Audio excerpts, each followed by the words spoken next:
Puji Tuhan, selamat pagi, shalom Bapak Ibu Saudara. Kita berjumpa lagi pagi hari ini untuk sama-sama kita diberkati, dikuatkan oleh firman Tuhan. Mari sebelumnya kita berdoa. Bapa di surga, terpujilah Tuhan yang baik, yang kasih-Nya tidak pernah berkesudahan buat kami. Pemeliharaan Tuhan nyata sampai hari ini, dan kami percaya sampai seterusnya kami akan terus menikmati kebaikan anugerah Tuhan yang menjaga, memelihara kami, menolong kami. Terima kasih pagi hari ini kami siapkan hati kami untuk kami kembali dikuatkan, diberkati oleh kekuatan firman-Mu yang ajaib.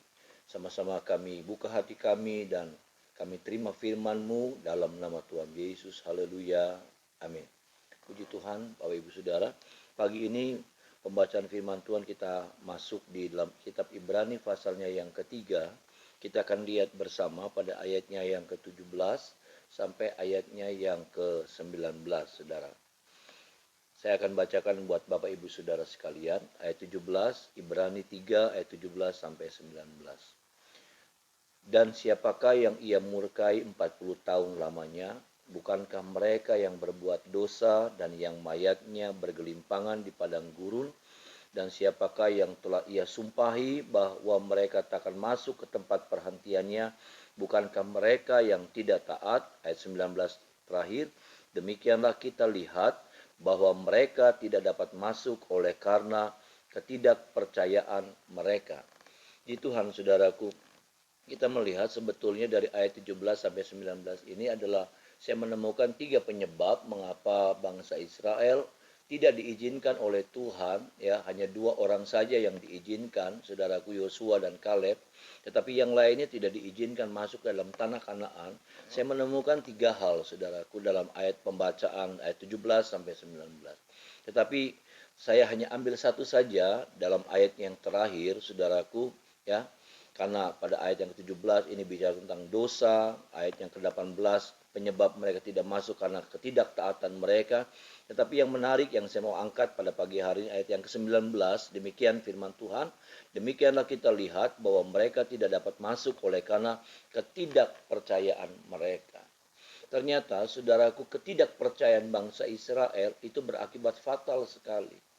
Seringkali kita menganggap bahwa ketidakpercayaan itu sesuatu yang biasa. Apalagi ketika kita hidup di tengah-tengah keadaan yang memang sulit, keadaan yang memang sukar, keadaan yang memang terjepit, saudaraku. Sehingga kita merasa bahwa rasa tidak percaya, rasa hopeless, saudaraku, rasa putus asa itu menjadi sesuatu yang biasa, sesuatu yang normal-normal saja. Dan saya melihat juga Bapak Ibu Saudara bahwa bangsa Israel tidak percaya. Tidak percaya apa? Tidak percaya bahwa padang gurun ini akan berubah jadi tanah Kanaan. Ya. Mereka tidak percaya bahwa suatu saat padang gurun yang mereka alami. Kenapa? Karena mereka merasa bahwa tidak ada yang bisa merubah padang gurun, saudaraku. Tidak ada yang bisa mengubah keadaan mereka. Saudara, ini ketidakpercayaan mereka. Mereka berpikir sesuatu yang mustahil.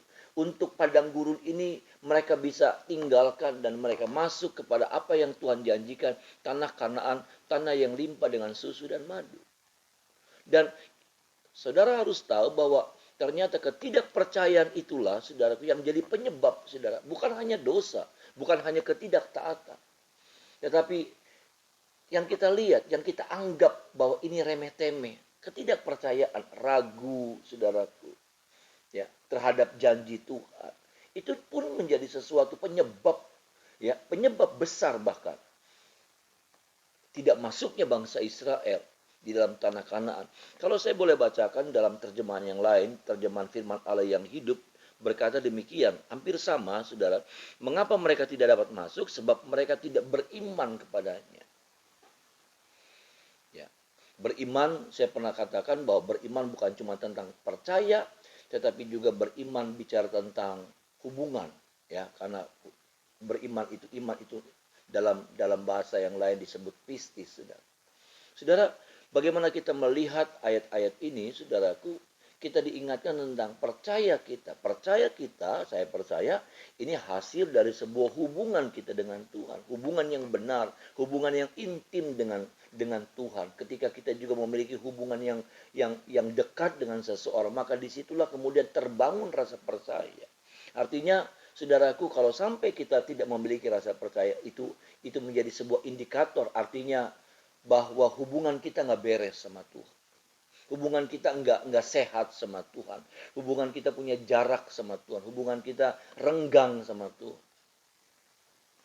Mari sama-sama pada pagi hari ini, sebelum kita menjalani kehidupan kita di hari ini, saudara, firman Tuhan datang buat setiap kita, ya, mengingatkan saya dan saudara. Adakah rasa tidak percaya itu, ketidakpercayaan itu sedang menguasai kita? Dan saya harus katakan bahwa penyebabnya adalah hubungan yang nggak benar antara saya dengan Tuhan, antara saudara dengan Tuhan. Dan ini berakibat fatal, saudara. Ini berakibatnya kematian.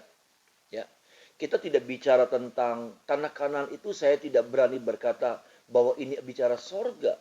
Ini bicara tentang berkat. Yang saya mau bilang begini, berkat saja, saudaraku, karena ketidakpercayaan kita bisa kehilangan berkat. Kita bisa kehilangan susu dan madu, tanah yang limpah, yang diberkati oleh Tuhan. Kalau berkat saja sudah kita kehilangan berkat karena ketidakpercayaan, apalagi kalau kita bicara tentang sorga, apalagi kalau kita bicara tentang kekekalan, Bapak Ibu Saudara, maka itu akan lebih sulit lagi. Itu akan menjadi sesuatu yang tidak mungkin lagi. Itulah sebabnya, Bapak Ibu Saudara, mari sama-sama kita bangun percaya kita sama Tuhan. Bangun iman kita. Percaya itu munculnya dari apa? Dari hubungan yang benar, hubungan yang intim sama Tuhan, hubungan yang erat sama Tuhan. Percayalah, saudara, bahwa padang gurun yang hari-hari ini kita sedang alami, satu saat Tuhan akan bawa kita masuk pada tanah Kanaan. Ada amin, saudaraku. Tuhan akan rubah keadaan ini, saudaraku. Dan itu bukan sesuatu yang mustahil. Memang bangsa Israel merasa bahwa terlalu lama mereka hidup di padang gurun. Sampai sesuatu yang tidak mungkin mereka akan alami. Masuk pada sebuah tanah yang diberkati, limpah susu dan madu. Itu sesuatu yang mustahil buat mereka. Hari-hari ini kita belum terlalu lama mengalami padang gurun. Ya, kita belum terlalu lama mengalami padang gurun. Tetapi ada banyak orang-orang yang sudah putus asa. Sudah terlalu banyak orang-orang percaya, yang disebut orang percaya, tetapi tidak percaya lagi pada janji firman. Mari saya ingatkan kepada Bapak Saudara pagi hari ini. Kuatkan imanmu lagi. Bangun hubunganmu sama Tuhan lagi. Karena percaya itu bukan hilang dengan sendirinya atau hadir dengan sendirinya. Tapi percaya itu dibangun dari sebuah kedekatan kita sama Tuhan. Hubungan kita sama Tuhan. Yang intim, yang erat. Mari bangun lagi hari-hari ini. Saya percaya kita punya banyak waktu, saudara, ya, karena keadaan lockdown seperti ini. Kita terlalu banyak waktu di rumah. Kita punya terlalu banyak waktu untuk kita menyendiri dengan Allah. Kita punya banyak waktu untuk kita mepet sama Tuhan. Gunakan itu, saudara.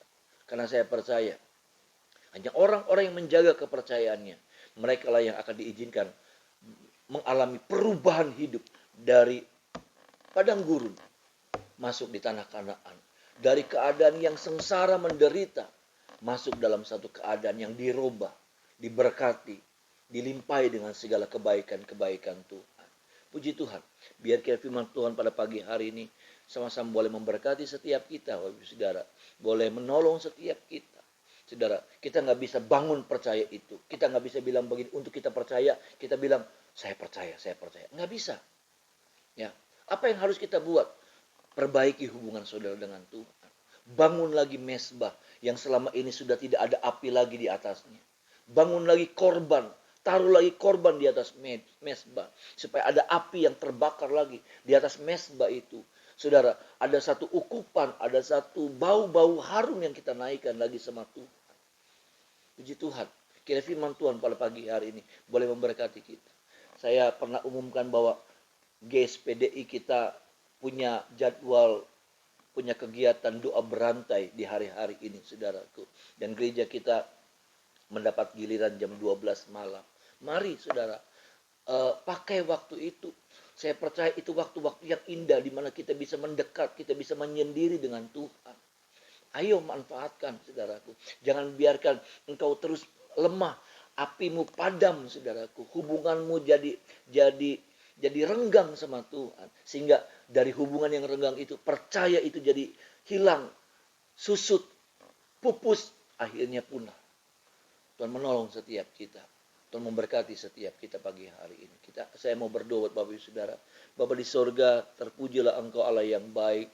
Pagi hari ini ada firman yang sudah memberkati kami, yang menegur kami, tetapi membalut kami, mengingatkan kami. Kami tidak boleh membiarkan rasa percaya kami itu hilang. Rasa percaya kami kepada Tuhan itu menjadi pupus, menjadi pudar. Dan rasa tidak percaya itu munculnya karena hubungan yang tidak benar, hubungan yang mulai renggang. Tuhan menolong kami, tarik kami, bawa kami untuk kami membangun lagi, kami mendekat lagi sama Tuhan. Kami bakar lagi mesbah korban bakaran kami buat Tuhan. Tuhan menolong setiap kami. Dan pagi ini hamba berdoa menyerahkan setiap jemaat-Mu ke dalam tangan pengasihan Tuhan, ada dalam pemeliharaan Tuhan hidup mereka, roh jiwa tubuh mereka ada dalam perlindungan Tuhan. Hamba menyerahkan rumah tangga mereka ke dalam tangan Tuhan, usaha pekerjaan mereka, bisnis mereka diberkati oleh Tuhan. Hamba berdoa untuk setiap anak-anak yang dalam keadaan sakit, jamah lawati, sembuhkan di dalam nama Tuhan Yesus. Mereka yang lemah, yang berputus asa hari-hari, Tuhan lawat mereka, pulihkan mereka, terlebih pulihkan hubungan mereka dengan Tuhan. Terima kasih banyak Tuhan. Terima kasih usaha-usaha yang macet hari-hari ini. Hamba berdoa di dalam nama Tuhan Yesus. Ada kebaikan Tuhan, ada mujizat Tuhan, ada kuasa Tuhan, ada berkat Tuhan yang dinyatakan. Terima kasih. Sepanjang hari ini kami akan jalani dan kami percaya ada Tuhan yang menyertai, melindungi dan memberkati setiap kami. Di dalam nama Tuhan Yesus kami mengucap syukur. Haleluya. Amin.